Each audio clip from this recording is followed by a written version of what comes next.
How's it going, everybody? My name is TacMark1. This is my first video on this channel. I'm going to be reacting to the disturbing case of the horrorcore killer. This is coming from the Iwu Crime Storytime channel. It stands for Explore With Us. If you want to look it up, it's got the face of a little wolf. I'll show you guys the window here so you could see. That's basically what it is. Iwu Crime Storytime. So this really is one of my favorite channels, man. I love this channel. I've been watching it for a very long time. I made a brand new YouTube channel to watch all these videos, to do all these reactions on, just because I have a little kid, and as you can imagine, my timeline is kind of a mess with with my little girl watching, all these kids videos on it.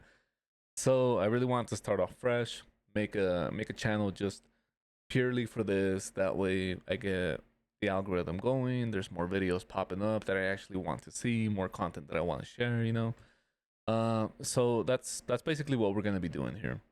To give you guys a little breakdown of what this channel is gonna be about, I'm gonna be looking at a lot of cases like this. So it's gonna be interrogations with killers, with psychopaths, sociopaths, serial killers, all of that. We're also going to be diving into the unknown a little bit. We're going to be diving into UFOs, abductions, myths. We're going to be diving into urban legends. We're going to be diving into hip hop killers, which is something that I had no idea was a thing. Like all these rappers that are out there actually killing people, actually living the life, and then rapping about it. And there seems to be like these very large storylines involved with people like that. It's a very interesting subject, right? So we'll be looking into that. We're gonna be looking into crime lords with the arrest of Ismael El Mayo Zambada recently.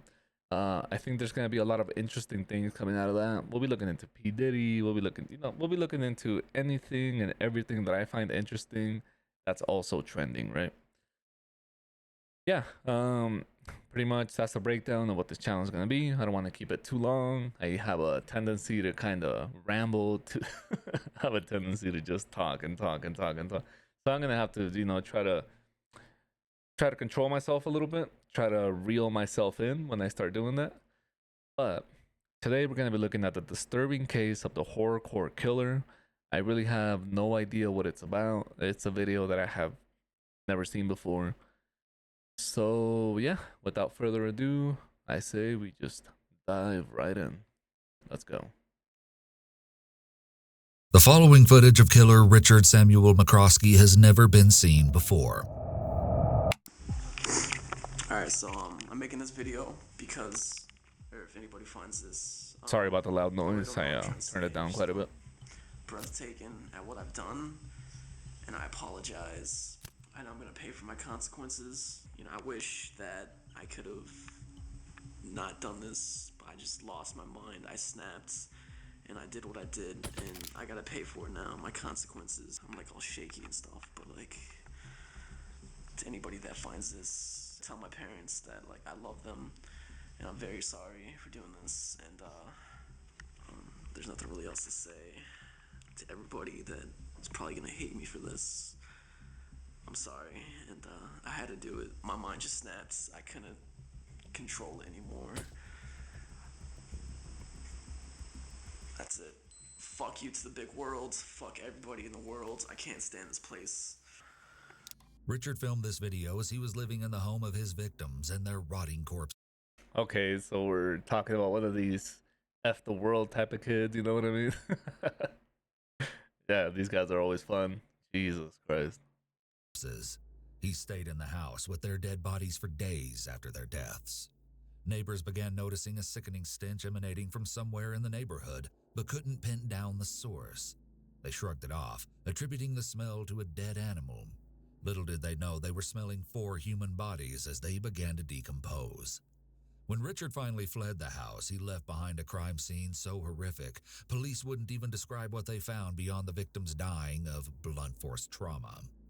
What exactly was he doing during his time in the home remains a mystery to this very day, but one thing is for certain: When he set off to visit his online friend for the first time, no one could have possibly imagined everything would take such a shocking turn.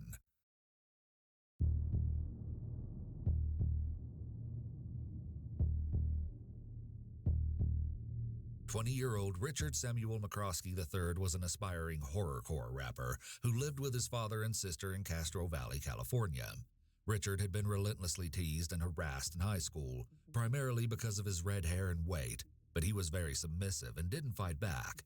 As a result, he dropped out of 2 different high schools and never graduated. For a while, he worked as a graphic designer and was skilled at making websites. Many described him as a quiet young man who kept to himself, but his MySpace profile showed the juxtaposition of his online and real-world personalities. MySpace profile. Wow, this is a throwback, man. This is a throwback. That's wow. I hadn't heard about MySpace in years. Under the names Lil Demon Dog or Psycho Sam, his MySpace page was littered with references to the underground horrorcore scene, which included obscene lyrics and various depictions of murder. You can see some of the horrorcore artwork Richard displayed in his bedroom. Many believe his stage name was inspired by an unhealthy obsession with David Richard Berkowitz, also known as the Son of Sam, a serial killer who murdered 6 people from 1976 to 1977. Many of his photos show him posed in cemeteries or holding weapons such as an axe. In one video Richard posted, he is wearing a skull bandana while standing outside a Gothic church during a lightning storm and rapping lyrics about the evil voices inside my head. They just want me to murder continuously. They want me to take lives on a mass murder spree. They love the smell of a body that's rotten and decayed. That's what I think about when I'm stalking my prey. The fact that Richard says evil voices inside my head does not necessarily mean he is hearing voices in the same way that a person with schizophrenia hears voices. While people who have schizophrenia can commit murder in response to a commanding hallucination, it doesn't seem like this was the case with Richard. People with antisocial personality disorder often have many different selves. People with APD also sort of morph into different identities, depending on the situation and what they want to achieve. For instance, they can be very charismatic in situations where they need to manipulate someone to get their way.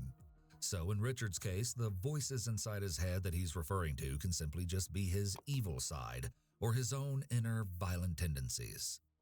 As Richard's confidence within the horrorcore niche grew, he started chatting with other like-minded individuals, among them 16-year-old Emma Kelly Niederbrock, who went by the username Ragdoll. Alright, so you wanted a video, and you made me videos, so... And he said please, so... I'll make you this video, even though I'm not gonna, like, do anything. Because my room's kind of dirty, and... Is anybody else getting virgin vibes from this guy? Is anybody else getting those vibes? This guy's a fucking dork. Yeah, I don't want to show you my dirty room. But this video is for Emma, because you just told me to say your name. So... I don't know. I'll make you another video once clean, I promise. Unless you just want to like see my wall, because that's not dirty, but behind me is dirty, so that's not good. Those teeth are not looking great, my guy. Alright, this video is for you, Emma. The ragdoll, amazing ragdoll, and I really don't know what to do for you on video. So I guess I'll like show you my room a little bit, if that's what you want to see. First off, we got my door. And then we got my addiction for energy drinks. And then we got my small underground CD collection going on right here. And then we got my wall of awesomeness that I call it. Lots of posters and flyers and a Hatchet Man charm and random stuff. A hatchet. Oh no, the battery's dying. No. Emma lived in Farmville, Virginia, with her mother, Dr. Deborah Sue Kelly, and her father, Reverend Mark Allen Niederbrock. Since middle school, she had been homeschooled and was described as a sweet and well-rounded girl. As she got a little older, Emma developed a rebellious streak and began listening to horrorcore music. To fit her new aesthetic, Emma eventually dyed her hair a vibrant pink and began to wear heavy black eye makeup.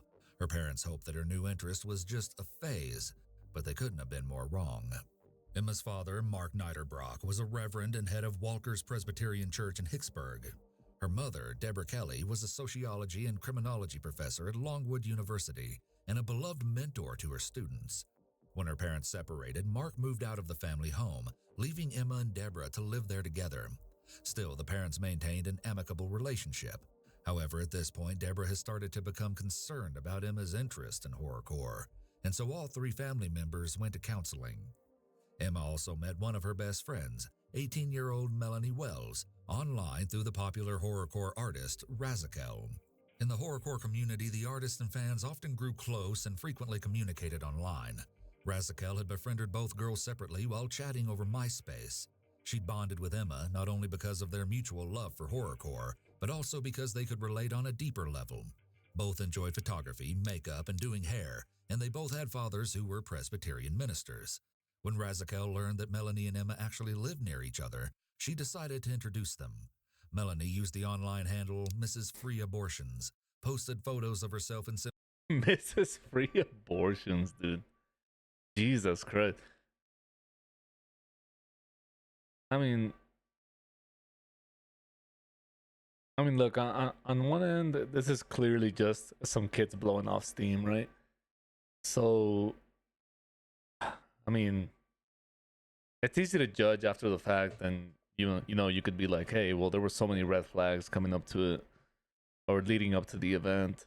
How could they not notice? How could they not know that their kid was on this dark path, right? But I mean, I don't even know where I'm going with this, to be honest. Let's just keep listening. cemeteries and listed her interests as cigarettes, alcohol, lust, restorative arts, blood and gore, and open graves. As soon as Okay. she met Emma, the girls became inseparable. Emma, Melanie, and Richard were brought together through this expansive online community, and unbeknownst to the girls, their fate was sealed.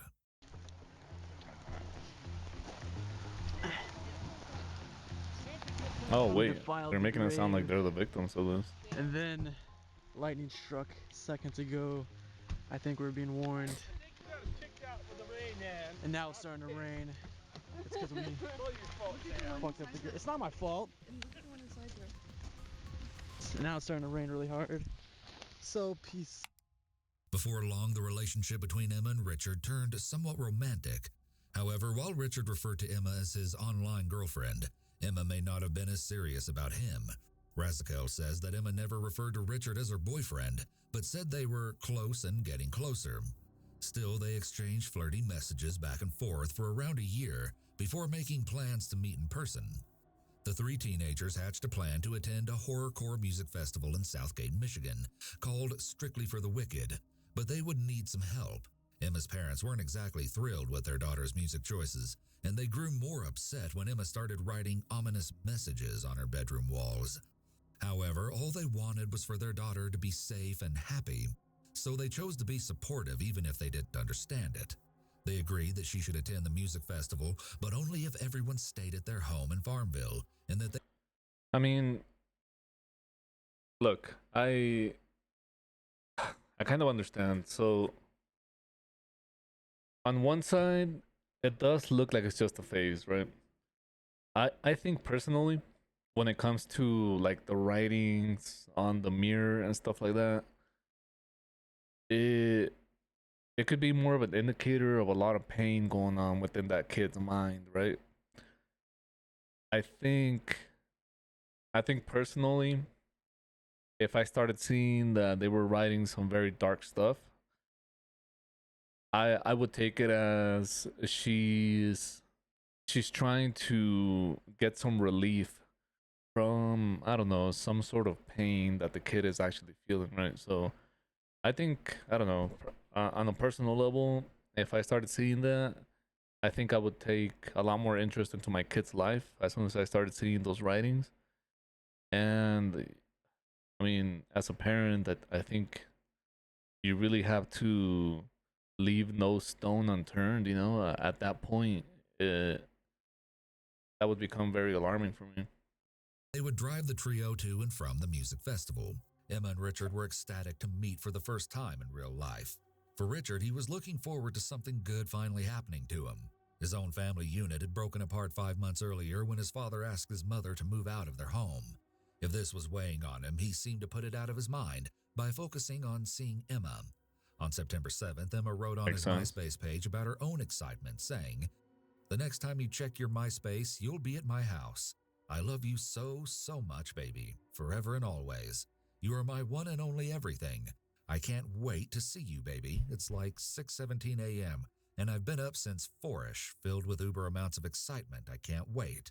I leave to pick you up in 5 hours. Gah, my insides feel all squishy." Several days before the concert on September 7th or 8th, Richard arrived in Farmville. He'd flown all the way from California just to finally meet Emma, but as we all know, things aren't always as they appear online. Emma was immediately put off by Richard's shyness and physical appearance. Even before the concert, there may have been cracks forming between the once loved-up couple. But still, on September 12th, 2009, they all went to the show as they'd planned. The drive was no small feat, about 10 hours, which shows just how committed Emma's parents were to keep their 16-year-old daughter safe, or at least try to. As well, Mark and Deborah had been separated for about a year at this point, further proving their dedication to protect Emma. While on the way there, Emma posted about the trip saying, "Talk about a long-ass drive sharing the car with a preacher. It's gonna suck, but no doubt is it worth it." It Okay. isn't known for sure what exactly happened between Emma and Richard, but some sources claim she began flirting with other boys while at the festival, and there's even a rumor that she went out of her way just to avoid him during the concert. Richard's sister later said she was told by his friends that the two even had a falling out that night. Another rumor is that they had a fight because Emma received a flirty text from another guy at the show. Given what was going to come, something unpleasant must have happened between Emma and Richard. It seems like Richard may have been under the impression, or at least wanted to believe, that he and Emma were exclusively together, so naturally Richard was feeling rejected, betrayed, and even a little angry. Even so, they all returned to Farmville the next day after the concert, and things seemed to be all right.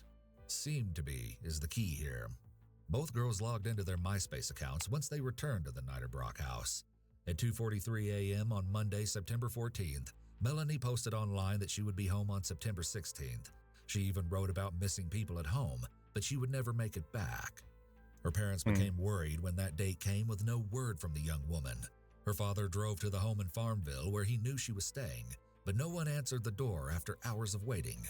The distraught parents made countless attempts to track down Melanie over the next 2 days, calling her phone, Emma's phone, and even Razakel, who hadn't seen them since they left the concert. But then they managed to get through to Richard on the phone at least 2 times. Something was off. Yet when they spoke with him, he gave them a different story every time regarding the girl's whereabouts. They called the Farmville police and requested a welfare check, but officers didn't find anything suspicious. Well, at first. That same day, Melanie's mother, Kathleen, also reached out to Mark Niederbrock and asked if he could go check out the house. He agreed, and Kathleen was relieved that she would finally have answers soon. But her relief was short-lived. Hours passed, and there was still no call from Mark. Well, yeah, this is Carmel Police Department. Okay, did you just speak with somebody at the residence? Yes, I just spoke with, I guess, the daughter's boyfriend. Okay, well, I don't know. My sergeant went over there, and he just said that it was a young kid, boy, and that Melanie and the girl she's staying with are at the movies now. Yesterday they went to Richmond. Vehicle had broken down, and the cell phone's dead, and that kind of thing. So is that what he talked to you about? What he told me, yeah, and like I said, but I don't know where the mother is. I don't know where, I mean, she's usually the one that, I guess, drives them around, and she's just disappeared. I haven't spoken to her at all. The father I talked to earlier on today, Right. He said that he was on his way, as a matter of fact, he was on the road when I was talking to him. He was going through Farmville, he was supposed to stop at the house. I haven't heard from him since. Okay. Like I said, I'm at this point, I don't know. I mean, I don't know what to think at all. Okay. You know, and him being at the movies, I just tried to call. She said that Emma tried to call, or just called him from the movies. And I tried to call the phone that because she called from. There's no answer. It goes right into it. Okay. Later that night, when she still hadn't heard back, Kathleen called the police again. They arrived at the Farmville house and were greeted by Richard at the front door, who explained that the girls had left to see a movie. The officers left without looking inside the home, but naturally, Kathleen wasn't satisfied with the answer Richard had given. She called the home and once again spoke with him, but this time, instead of giving excuses, he simply stated that the girls couldn't answer the phone. This is what doesn't make sense. I mean, my daughter would call. Right. So I just don't know what to think. What scared me earlier, she was saying, oh, there was noises in the basement coming from, in the house. And, I don't know. All right. If you don't hear anything from her, then just call us back, and I'll send an officer back over there. Okay. Yeah, it just, like I said, none of this makes, any sense at all. I've heard that, they were supposed to be home by 9 this evening and then 10 and then, so I don't know. All right. Well, just try, wait and see if Melanie calls you in the next hour, and if not, call us back. Yeah, I will. Thank you so much for your help. Okay. You're welcome as well. All right. Bye-bye. Kathleen insisted that Richard... Man, that's tough because, you're sending the police over there, right? The police can't really enter the home unless they have a warrant or some sort of suspicion that a crime has taken place, right? But the way that things have played out so far, it's just the kid is just saying, hey, they're not here. Hey, they can't come to the phone. Hey, they went out, blah, blah, blah, this and that. Yes, the adult that's supposed to be in the house not answering the phone, not picking up at all, just, all of a sudden ghosting everybody. That would be disconcerting, to say the least, right? Because at that point, as a parent, you're thinking, okay, well, I left my child in the care of this adult. And that goes both ways, right? If my kid comes to me and she says, hey, I want to have a play date, my friend, I don't know, Rosie is coming over. This is the way I see it, at least, right? It is my responsibility to say, okay, give me Rosie's mom's phone number. Give me Rosie's dad's phone number, right? I am then going to call that parent and I'm going to talk to them and I'm going to give them assurances that I'm going to be taking care of their kid, right? I'm going to be giving them at least that, because that gives you comfort as a parent. When you realize that they're going to another responsible adult's house, you're not going to feel as bad. If you send your kids somewhere and let's say, because this has happened to me several times, right, where my kid wants to go to somebody else's house, but there is no effort from the other parents to reach out to us and be like, hey, your kid is going to be with us. We're going to be taking care of them. This is my number. This is my husband's number. This is a backup number just in case you can't get a hold of me. We're going to be doing this, this, and that. She will be back by this time. But by that parent calling me, that's already a plus, right? Because you're like, okay, well, this is a responsible person. They are calling me to set my mind at ease. That way I'm not wondering where my kid is at, what she's doing, who she's with, blah blah blah. There's an endless amount of different, I guess, suspicious thoughts that your mind could start looping through, right? So it's a tough situation, man, because on one side that parent is not answering anymore. That enough would probably be reason enough for me to drive down there and try to figure out what the hell is going on. I don't know why they waited so long. Maybe they were busy with work. Who knows, right? Who knows? Maybe they just couldn't. Maybe they just didn't have any days off. I don't know. There's any number of reasons of why they wouldn't have been able to drive down there themselves.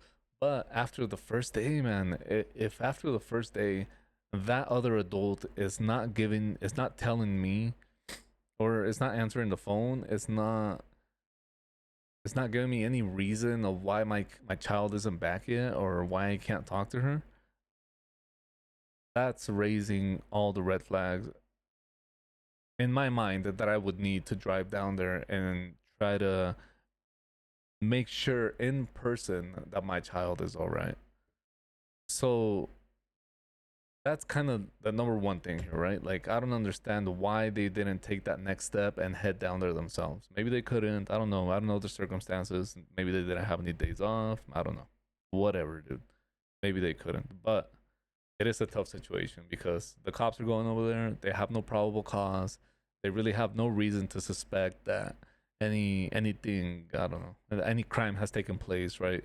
So when the operator's telling them, if you can't get a hold of them, just call us back and I'll send another officer back. Then the question is, are they gonna go knock on the door, talk to this kid, and then just take off again once they talk to him? Or do they now have enough probable cause to enter the house and do a welfare check on these children, right? On the parent and on these children. Because this kid doesn't live here. Why is this the only kid picking up the phone? Why is this kid the only one coming to the door? Where is everybody else? Where's the owner of the house? What? It's just I don't know. I mean, I don't know the law. I don't know the law in that particular state that this happened in. So, you know, it kind of makes for a tricky situation, but that's rough, man. That's tough. Sorry, I'm rambling. Let's continue. Call the police himself because something seemed very wrong, and surprisingly, he did. Richard called 911. However, instead of revealing anything about the girls, he complained about a strange sound coming from the basement of the home. Phone, I don't know.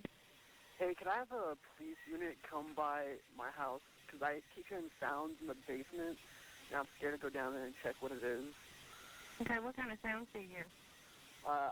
Like just noises, like something moving around down there. I think it's the dogs, but I'm not sure. Okay. We have two dogs, but one of them is upstairs. I just put him up there, and the other one might be down there, but I'm not sure if it's the dog or not. Okay, and this is Richard, right? This is the kid Sam. calling? But this isn't my house. I'm staying at my girlfriend's house. Okay. All right, we'll get somebody to come up there, okay? Thank you very much. Bye. Police showed up once again and did a quick search of the basement, but found nothing and left. Authorities later defended their choice to leave the Niederbrock home without seeing Melanie, Emma, or either of her parents during the welfare checks because they thought Richard had reasonably answered all of their questions. Yet around that same day when neighbors walked by the home, they noted that even from the street, something smelled dead nearby, which... See, this is what I mean, dude. The cops were sent there, right? This would be the third time that the cops are being sent there. I think, right? I think this is the third time. But the owner of the house is not there. The girls are not there. I'm pretty sure there's record that the parents have been calling to check on their kids' welfare, right? It seems like, wow, it just seems like a terrible mistake from the police side. I mean, like I said, I don't know the letter of the law. So in this state, maybe they just had no reason to suspect otherwise. But it's almost starting this. It looks like a fucking terrible mistake from the law enforcement side here. They attributed to an animal. It's both surprising and troubling that the police did so little to investigate this situation after receiving multiple phone calls about minors not being heard from in days and alleged noises in the basement. The law gives police officers the authority to act in whatever manner they deem necessary when performing welfare checks, including investigating unexpected criminal activity. The police certainly had the ability legally to do much more than they did. It seems highly unlikely that they wouldn't notice an odor that was commented on by people much further from the scene. It also seems impossible to believe that once they were inside the home, there was no evidence of a crime when 4 people had been murdered in such a violent and gruesome manner. The families of the deceased could try to sue the officers for their failure to do more to investigate. However, it's an uphill battle to do so. State laws provide police officers with protections from civil lawsuits and criminal charges. These protections are not simply defenses that the officers may raise after they're charged or sued. They effectively prevent a criminal charge or civil lawsuit from even going forward. The police have what is called qualified immunity. Qualified immunity means that police officers are protected from being sued as long as they're acting within the guidelines of their job and not acting negligently or unreasonably. This gives police officers room to do their job without the fear of lawsuits interfering. See, this is something that I was kind of aware of. One of my good friends here, I'm in Colorado. One of my good friends here became a state trooper, right? So while he was studying for, I don't know if it was an exam or, while he was going through his training through the academy, we came up with, there was a couple scenarios that I threw at him just to figure out like what the legality of certain situations were, right? You know what? I'm getting off track with that. What I meant to say is, he talked about that specifically. He said that he had to, I believe he had to join some sort of union that would cover some of that because Colorado no longer protects at least state troopers in that manner. I don't know if it's statewide, if every single officer is going through this, right now, but I believe now if you get sued, I don't think the department covers you in any way. So if you get sued personally, you really have no protections other than to join that union. If I'm getting things wrong, I apologize. I don't remember everything verbatim, but I believe he said it was some sort of union. It could be something else. So I could be wrong about just the title that I'm giving that organization that he's a part of, right? But yeah, so I believe by joining that covers like a certain amount. If he was to be involved in some sort of lawsuit. So yeah, what I'm trying to get at is, if these protections were in place at the time, you would think that they would have all the more reason to conduct a more thorough investigation of what was going on in this house at that time, right? In this particular case, it could be reasonably argued that the police did in fact act negligently by not thoroughly searching the home for the missing minors, or because they missed the wretched odor emanating from the Farmville home that was noticed by neighbors. At some point on the 17th, Richard made a call home. His sister said he was checking to see if his family was okay, and he ended the message with, "I love you guys." Hearing this, his sister knew something was off. They didn't say "I love you" to each other. However, because she knew her brother was someone who wouldn't kill a spider if she asked him to, she couldn't have imagined just how horribly wrong things had gone in Farmville. It's possible that Richard wasn't a very assertive individual. Maybe he was highly sensitive and fragile in many ways. See, that's another aspect of this. That's another variable involving these killers, right? A lot of times when these guys get caught, the people that knew them, their family, their friends, people around them, they almost always say this. They're almost always like, well, the man wouldn't hurt a fly. I cannot understand why he would do something like this. Now, listen, guys, I don't know. I'm no expert in this. But this is something that I would like your opinion on. Do you think there might have been some red flags and the family was just blinded to them? Maybe they didn't care enough about the kid. Maybe he was just, I mean, I know a lot of parents that don't give an F about their children, right? Not at all, man. Their kids can be out on the street all day. Parents don't care. As long as they're out of their hair, they literally could not care less what their kid is up to, what they're doing, right? Unless they get in trouble, unless they bring some sort of trouble back home that ends up landing on them. They don't care in the slightest, man. But my question to you is, do you think it is negligence on the side of the family as well? Because I just do not buy that there was absolutely no red flags. I just do not buy that there was no suspicion that there was something wrong going on with this kid. I just don't buy it, man. I don't buy the whole "this guy wouldn't hurt a fly" defense, you know? Like, there has to be some signs that something's going on.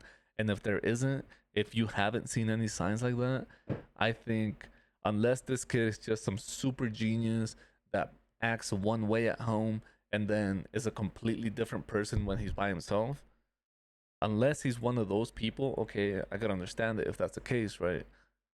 But I just don't buy it, man. What do you think? Do you think that people, that at least a kid this young, right?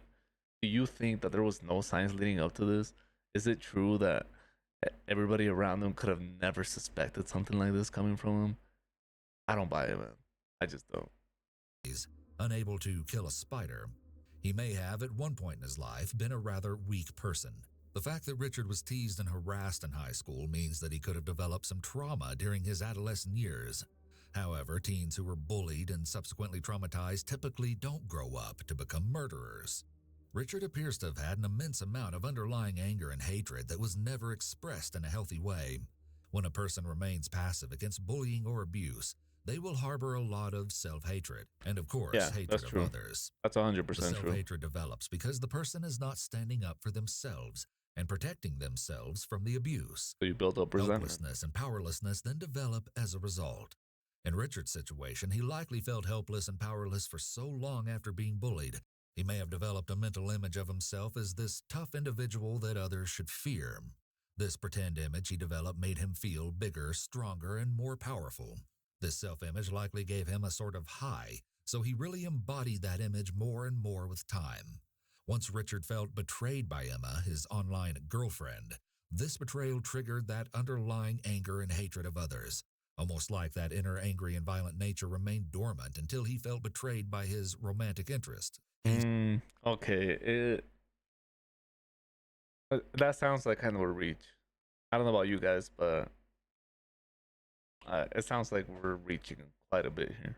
Stepped into and acted on that tough, powerful image that was really only in his mind for years, but to him it was real. To Richard, he was that strong, powerful person. It took a trigger, romantic rejection, to lead him to act on those feelings of hatred and desire for violence that he harbored for so long. Kathleen continued to call the police for help finding Melanie. Yes, I don't know who I'm for, who I need to talk to, or What's my, up? my daughter is with a family in Farmville, Virginia, and she's been basically missing for the past 2.5 days. I can't get a hold of her. Her cell phone's turned off. What's worse is the girl that she was staying with, nobody knows where she is. Her cell phone is turned off. The daughter's boyfriend is staying there, and I've talked to him several times today, and I've gotten different stories. But my husband went down. He was supposed to pick up my daughter yesterday, and he went down there. He arrived at about 11 o'clock in the morning. He sat there for 8 hours outside the house. Nobody showed up. Nobody answered the door. And, I mean, we're about 4 hours away here, and I don't know what else to do. Okay, is your husband still here in Farmville? No, he's home. He came home. Oh, okay. He was going to head back down there tomorrow to pick her up, but everybody seems disappeared off the face of the earth, and I just don't know what to think. I checked the cell phone records with my cell phone company. The last time she used her cell phone, 1:28 in the morning on September 15th. And actually, she wasn't even, somebody called in and left her a voicemail. Okay, so it's been 3 days. After relentless calls from Kathleen, Farmville police returned the following day, September 18th. But this time, they were stopped dead in their tracks by a horrific... Okay, you know what? I'm sorry. I wasn't aware of the timeline here. I guess that kind of makes sense. So September 15th, I imagine, was the day of the concert, right? When she got her last call. So September 16th, they're trying to get a hold of her. They can't get a hold of anyone. They can't get a hold of the parent. It's only been 1 day. So okay, maybe, yeah. Well, you wait, right? You wait for somebody to get back to you. You wait for either your child or for the other parent to get back to you. September 17th, the dad drives down, tries to make sense of what's going on, knocks at the house, stays there. Okay, I'm sorry. So what I said previously about, them, I don't know, being negligent, I guess. I completely retract that. I wasn't aware of the timeline here. So yeah, I mean, the parents went down there a day after they stopped responding, which is basically what I would do. So my apologies. These parents are actually kind of on point, odor emanating from behind the closed front door. Knowing that sinister smell all too well, officers swiftly entered the home and stumbled upon what they later described as a slaughterhouse. 3 bloody bodies were found brutally murdered in a downstairs bedroom, with a 4th body uncovered later in an upstairs bedroom. The unrecognizable victims were identified as Mark That's a lot of Niederbrock, pills. Deborah Kelly, Emma Niederbrock, and Melanie Wells. Melanie, Emma, and Deborah had been mercilessly bludgeoned to death in their beds as they slept. Several weapons were discovered at the crime scene, but experts believe the injuries were specifically from a wooden splitting maul taken from the family's own backyard. When Mark had shown up to check on the girls, he had been attacked from behind with the same instrument. Because there was no evidence that Mark had tried to fight back, it looked as though he'd been ambushed as he entered the house. The father had been beaten so viciously that the hardwood floor under him was nearly destroyed and soaked with blood. Jesus. None of the 4 victims had any defensive wounds, and all had died from blunt force trauma to the head.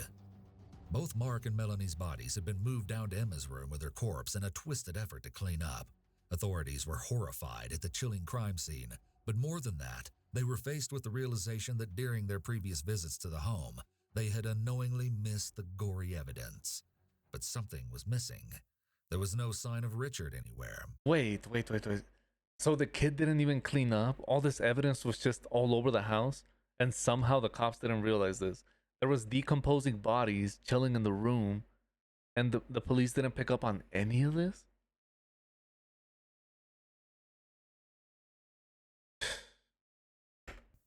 Earlier that same day at around 4 in the morning, Richard had stolen and crashed Mark's car.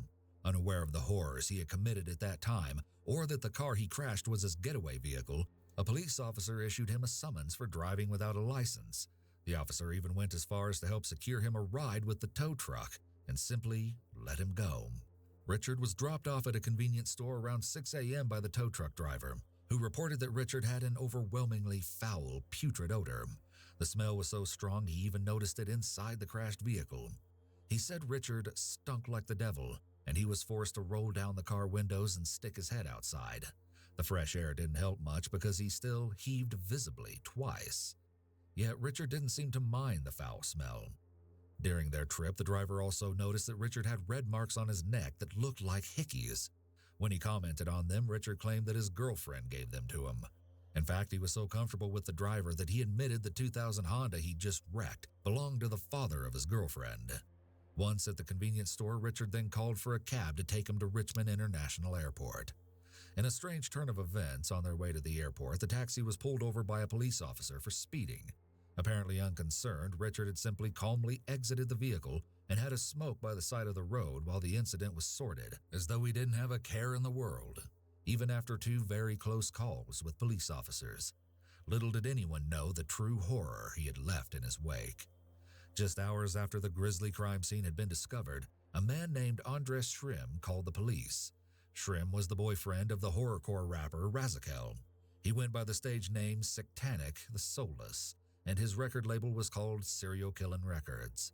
In his call to the police, Shrim said that one of Richard's friends had spoken to him recently and said that Richard was noticeably upset and that he had made some disturbing comments, including that he had killed someone, maybe even a couple of people. The police were now certain that Richard was the perpetrator in the 4 horrific murders.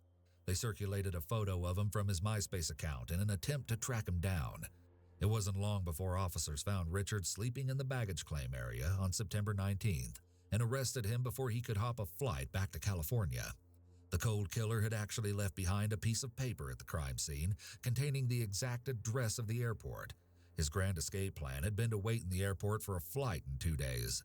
At some point, he must have panicked because he attempted to buy a ticket for an earlier plane, but it was too expensive, so all he could do was wait, which is exactly how police found him.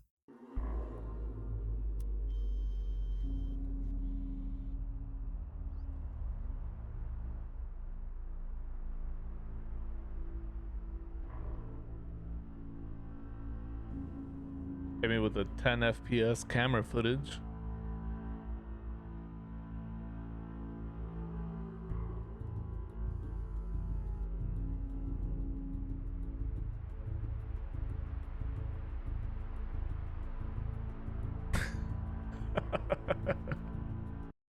I like how the cops that show up are the stereotypical overweight, balding, middle-aged cops. You know what I mean? Like, as if as if the, can I even say accusations, because it seems like a given at this point that, you know, they were negligent in their duties. But if, as if that wasn't enough, we got two fat balding cops showing up at the scene to arrest this guy. The irony is fucking, it is unbelievable with this case, man. Sorry, I just had to make a note of that.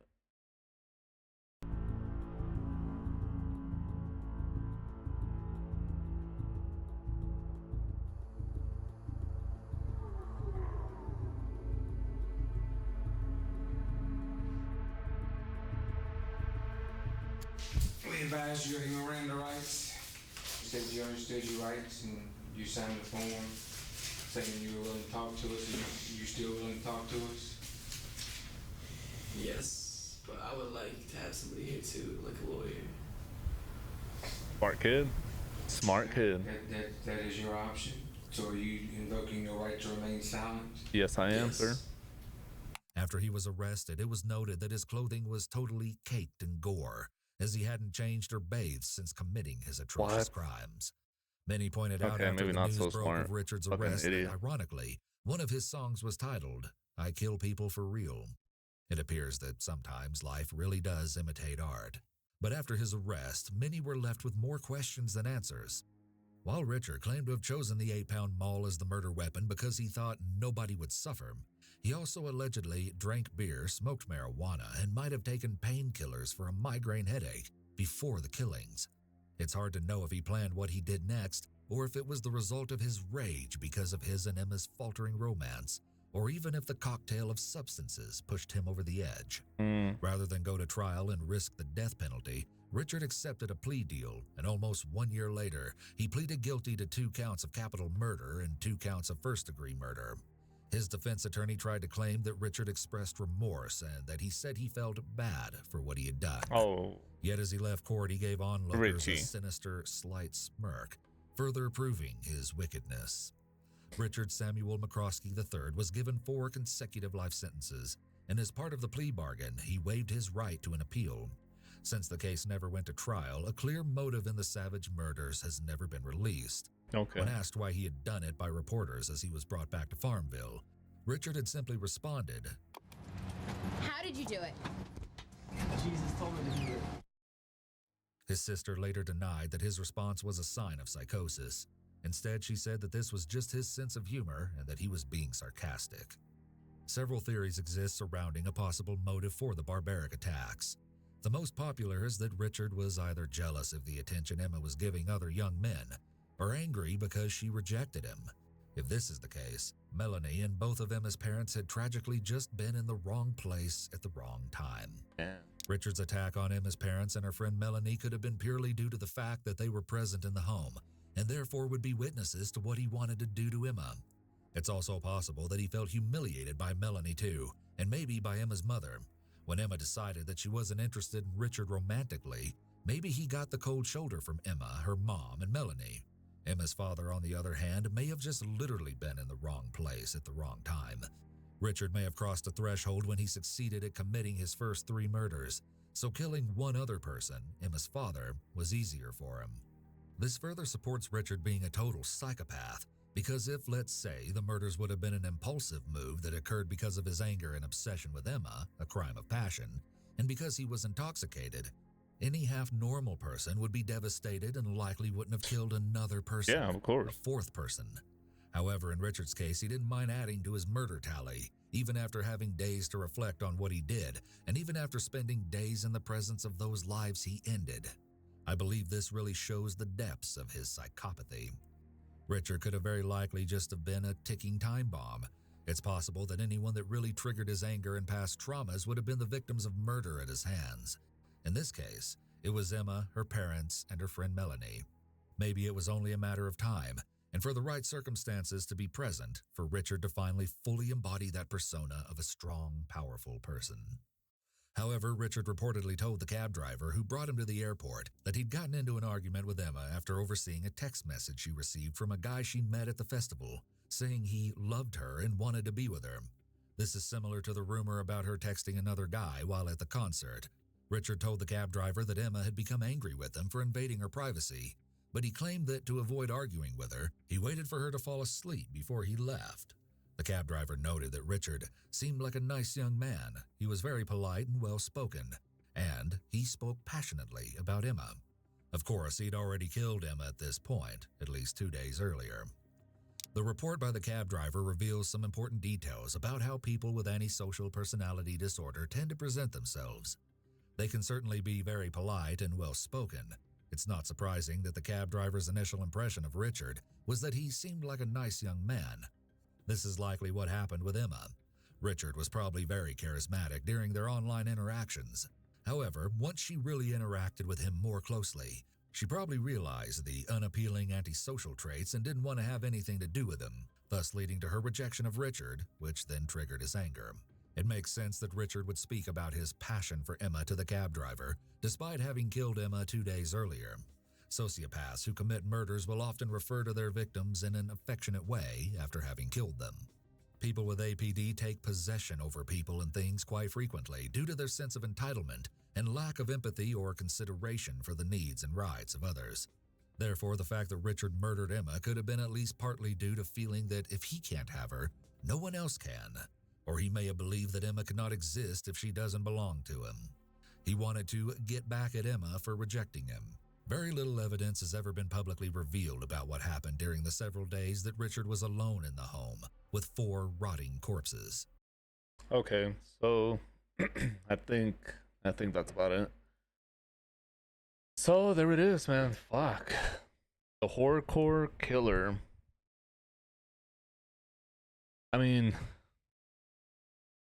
it's tough to say, but you know, this kid right here is the prime template for these kids that go into schools and do terrible things. You know what I mean? Like, I feel like he's the prime template for that. There's no other way to say it. That's the template for the type of kid, the type of person that ends up, you know, going into grocery stores and schools and just doing these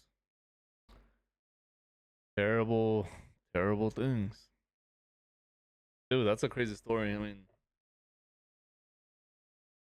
looking back, seeing it all as a whole now, right?